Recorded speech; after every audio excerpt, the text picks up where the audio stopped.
Hey gearheads, and welcome to Garage Talk. I'm Cory and this is an electric muscle car. This is the Dodge Charger and this is the RT version. I am in downtown Dallas at the North Texas Auto Expo. In this video, I'm going to take you on a quick tour, tell you why you might want to consider the Challenger over, say, a gas-powered Mustang. Stay tuned.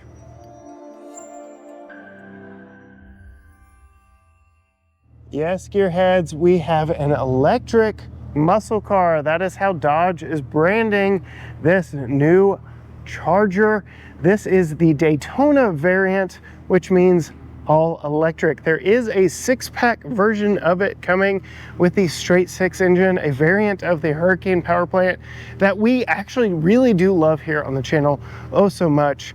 But that is coming later this year. This is the RT version of the Daytona EV.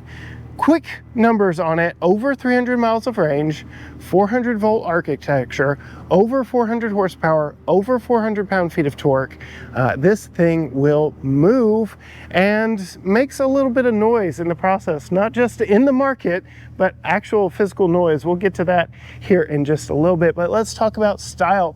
First and foremost, I started this segment on that new logo. So Dodge has gone through a few logos over its years and especially over the past decade, but this is the new look of a Dodge. It's that Fratsonic design that we saw back in the 60s. They've revived it.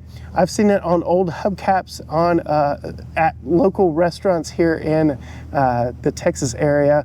If you haven't been to a Chewy's, absolutely go check it out. But yes, this is the new Dodge logo that you will see on all their performance vehicles moving forward. But we have all LED lights up front, that LED light bar. But the most interesting design element only here on the Daytona version, because we don't have an engine under the hood, is this aerodynamic kind of wing in the front.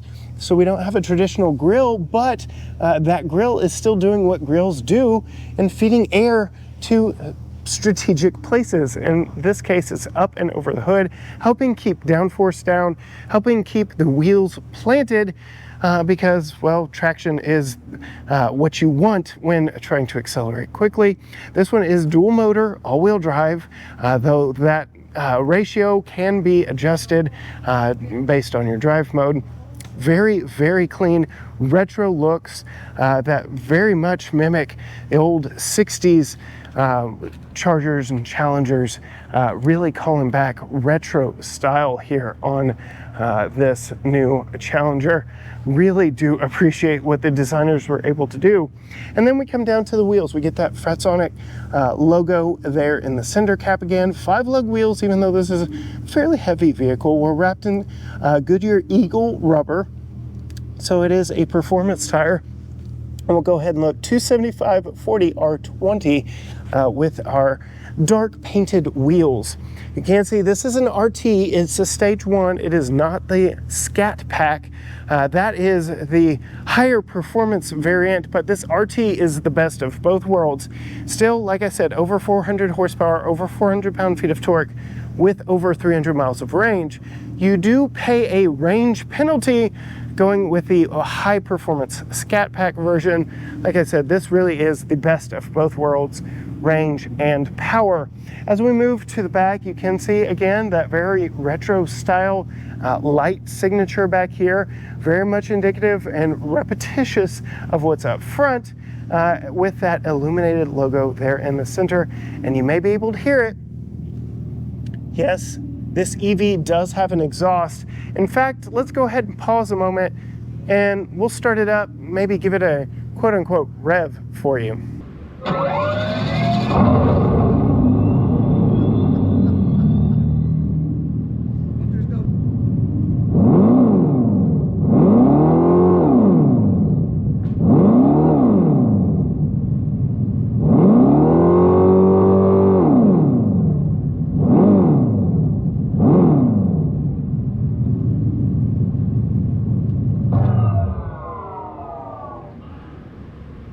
Checking that out. Very cool that we have an exhaust. You can hear this from all over the show. I have not yet opened up this rear hatch, but I do know that this is a rear hatch. So this is the two-door variant with a hatchback. So it's got a lift back. There will be a four-door version coming with essentially the same profile, just smaller front doors with a little more room there in the back. But you can see, go ahead and come around to the passenger side and take a look at the full profile of this. This is much larger than a Mustang. It is far roomier inside than a Mustang. So very much a family muscle car, in fact. So it really is bridging the gap. Not only can you take the whole family in this, but it is also electric, so you don't have to worry about filling up at the gas pump, but you may be slightly concerned on charging it. And then, yes, there we have the rear hatch. It is a power hatch and does open up very large for you to get tons of cargo back in the back. So think 4th gen Firebird Camaro hatchback design, but much lower floor than those vehicles because of its EV architecture. Down underneath here, you can see we've got our charge cable, not a lot of additional storage.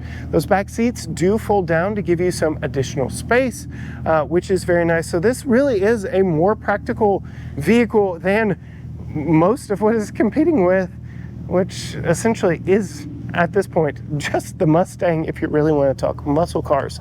We're going to talk about charging. Right now, we do have the CCS plug here on this one, but much like all other competitors in the segment, I can't get that open, much like other competitors in the segment, Stellantis has committed to switching over to the NACS port, but we will see that at a later date. Coming inside, we have these electronic release door handles, very large doors. It is a two-door vehicle, but when you open the interior, my goodness, I absolutely love this interior. The design team should win all the awards for this vehicle. It is so very visually interesting, audibly, it makes so much noise.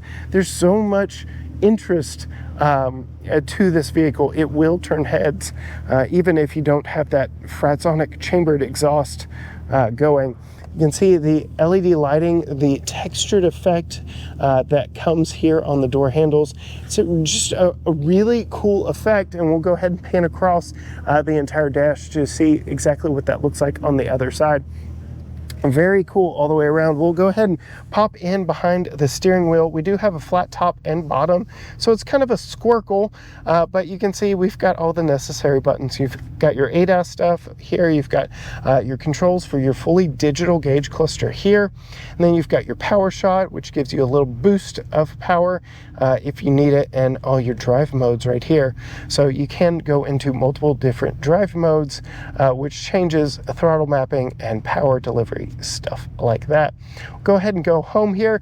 It is an updated version of the Uconnect. You can see we have dual zone climate controls with heated seats up front, heated and ventilated seats up front. You can sync them, do all that controls from right there. We'll go into vehicle here.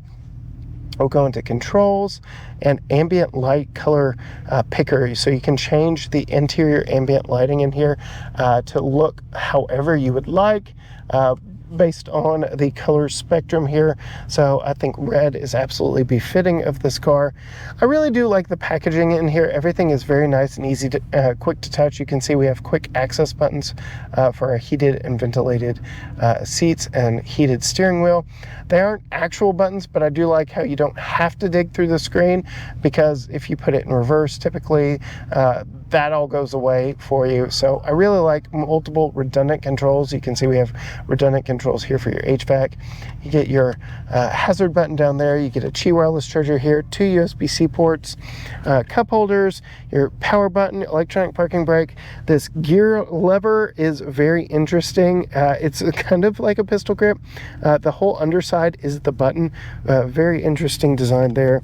A side opening center console, a little bit of storage hidden around in various different places. I'm actually impressed at how much storage is in the door. Holly will be able to get all her makeup in there, and just tons of storage all the way around. This does have electronic door releases, just like on the outside, so that's how you get in and out. There is an emergency right here if you need it. 2-person memory seat here as well, but we're going to go ahead and come to me. I'll close, oh, that opened the hood, but I will show you under the hood. I was trying to close the hatch, hit the wrong button, my apologies, but getting inside here, plenty of headroom underneath this glass roof here. So very impressed with the overall storage or passenger space in this, as well as the storage space. But we're gonna go ahead, pop out and go to the back seat. Because it is a power seat, you can see this tether folds it forward, but then it power slides forward, and you can see moving to the back seat, I've got a decent amount of room just climbing in back there. I've got a big wide opening thanks to the big doors, and I can actually get in here easier than I can get into the third row of most 3-row SUVs. And then once I am back here, plenty of room. The headroom is not overly compromised. Again, I showed you the profile. Definitely not a Mustang back seat by any means. Fairly comfortable seat as well.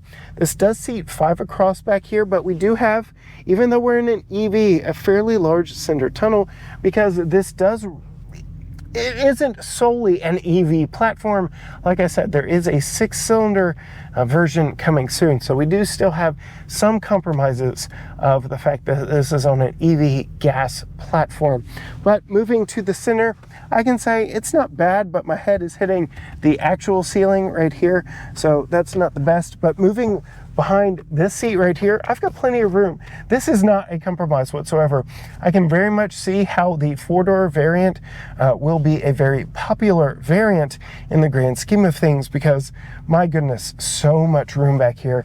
Really, really do like the amount of space. It is a very roomy and spacious vehicle, and I'm actually gonna climb out on camera and don't feel too bad about it. But that is the very spacious interior on the Charger Daytona. But we can't talk about EVs without talking about, does it have a frunk? And well, yes, it does, sort of. Again, this is designed to be both a gas car and electric car. So there is space under here for a little bit of storage. You could probably put my backpack. In fact, let's go get my prop. There's my backpack. Will it fit underneath the hood? The ultimate test. Yeah, it will. I've got my camera gear, additional camera gear in there. I've got my jacket because it is unseasonably cold. And yeah, it fits in there. It's a little snug, but it fits. You can't see. It's weather tight all the way around. So it can be done. So a little bit of extra storage. So not only do you have that massive storage space in the back with the lift back, you have the fold down rear seats, you've got plenty of room for actual 5 adults in this. It is a surprising vehicle on many different counts, and I am very anxiously awaiting for my first time to get behind the wheel of one. If you want to check this out, this will be here today, tomorrow, through Sunday, February 23rd at the North Texas Auto Expo, downtown Dallas, K. Bailey Hutchinson Convention Center. Again, Dodge booth, the new Charger Daytona. Again, the 6-pack version with a gas inline 6 is coming. If you want to see more from us, including when we drive it, hit that subscribe button down below and ring the bell so you will be notified when future videos drop from us. Find us on all social media channels, Facebook, Instagram, X, TikTok, Threads, YouTube, you name it, all at GT Garage Talk, or you can go to gtgaragetalk.com. But as for me, with the EV that has an exhaust, until next time.